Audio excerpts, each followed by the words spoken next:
अस्सलामुअलैकुम, आप देख रहे हैं के न्यूज HD। मैं हूं हारिस अली शाह गिलानी। चलते हैं आज की अहम खबरों की तरफ।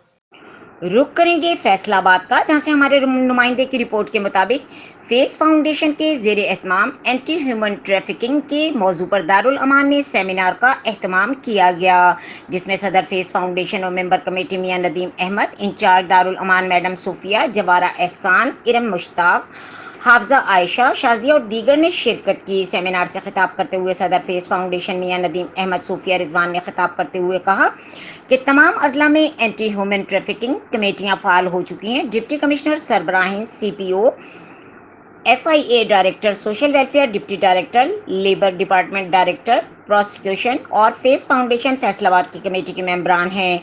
किसी भी खातून को मर्द को लालच देकर या किसी भी तरीके से इसकी मर्जी के खिलाफ या दीगर जराए से दूसरी जगह ले जाना, अगवा करना और वहां मर्जी के खिलाफ या नाजायज काम करना या करवाना जुर्म है। अगर अवामुन्नास को ऐसा कोई भी वाकया होता नजर आए तो फौरन पुलिस और FIA को इत्तला दी जाए।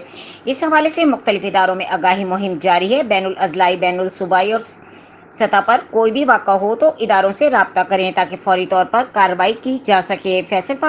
फेस फाउंडेशन के ज़ेर एहतमाम एंटी ह्यूमन ट्रैफिकिंग मौजू पर दारुल अमान में सेमिनार के सदर फेस फाउंडेशन मेंबर कमेटी मियां नदीम अहमद, इंचार्ज दारुल अमान मैडम सूफिया, जवारा एहसान, इरम मुश्ताक, हाफसा आयशा, शाजिया ने खिताब किया। मजीद खबरों और अपडेट्स के लिए हमारे साथ रहिएगा। तब तक के लिए अपना ख्याल रखिएगा। अल्लाह हाफिज।